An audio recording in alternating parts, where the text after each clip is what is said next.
In the last few hours since yesterday, I've been inundated with phone calls, text messages of different, how will I put it, intensity about the unfortunate, I would say, conduct of one of our members. In fact, Mr. Speaker, the tendency has been for people, particularly in certain sectors, to say, we expected this. Is it not from the House of Reps? That is not our culture. That is not our standing. That is not our image. It is not our purpose. In this house, we come from different professional backgrounds, from different cultures. And many of us have invested so heavily in building a reputation before we came here. It is that reputation that we brought from the outside that has built the collective strength of the House of Representatives of what it is today. And we all have to be very careful where you go, who we talk to, how we talk to people, how we relate to people. And sometimes you stoop to conquer just to allow peace to reign, not just in your own personal interest, but the interest of the larger body, of the institution.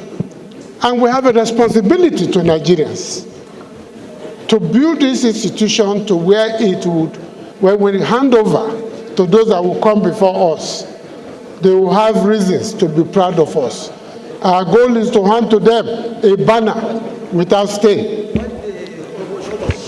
I want to say that what has been in the news, we all probably already know about it, that our member, Honorable Mascot Ikweche, had an altercation with a hailing cab driver, an Uber driver. It is not my job to begin to analyze the video that we have all seen or to analyze the commentary.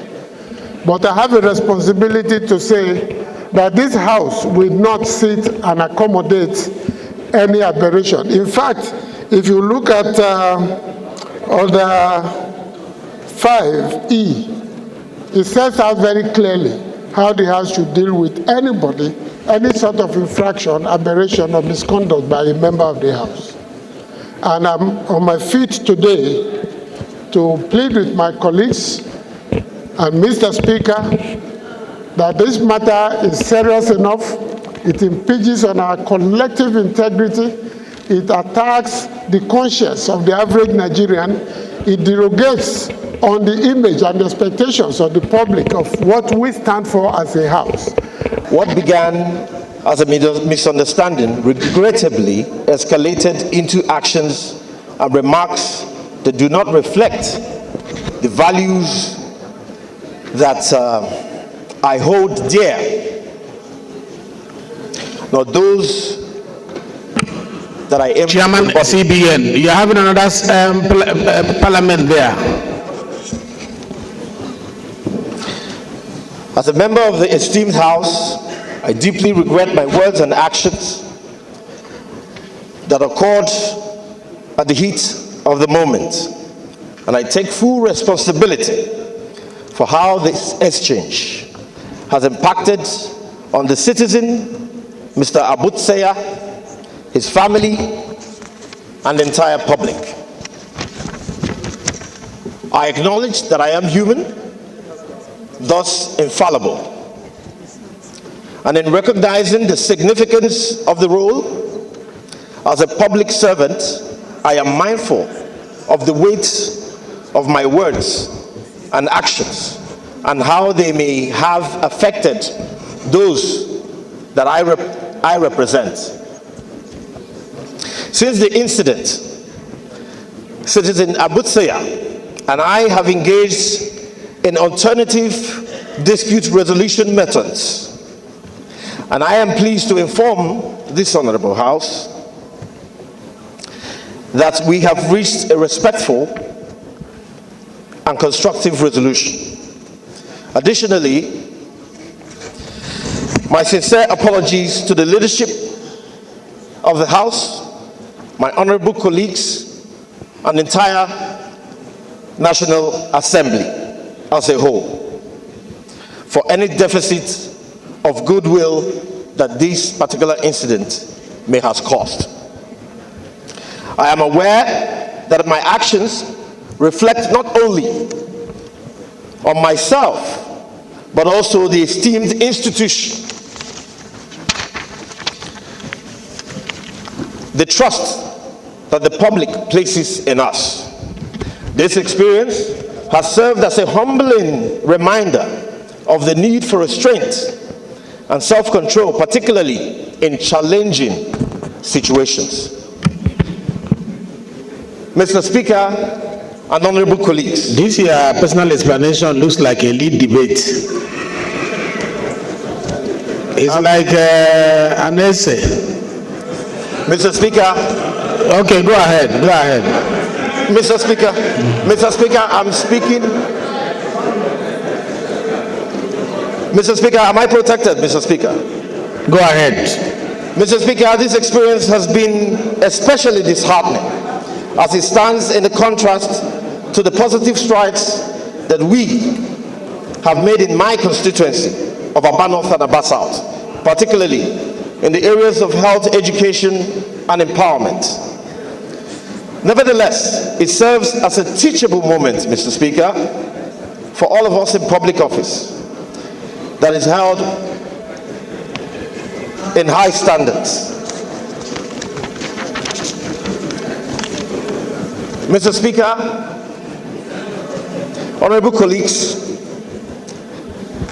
I just want to state once again that I am human. Even though there was things were said, and those things I regret. I apologize to all Nigerians.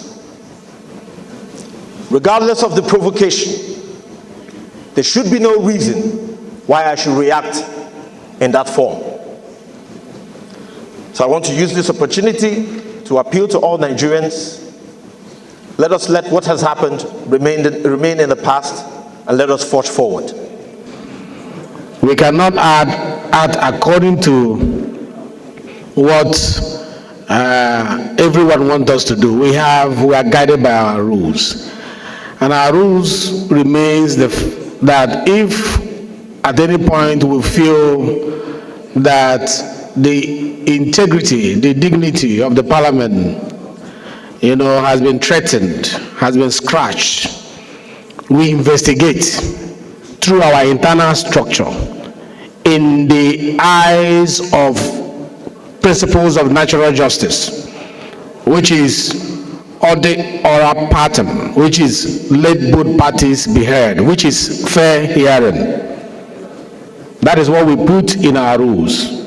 It is not good for us to judge, ahead of time and take rash decision.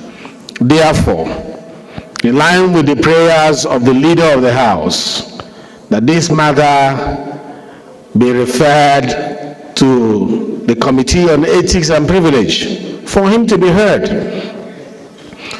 His appeal was very emotional, very touching, shows remorse. I was touched hearing it from here, but that is not enough.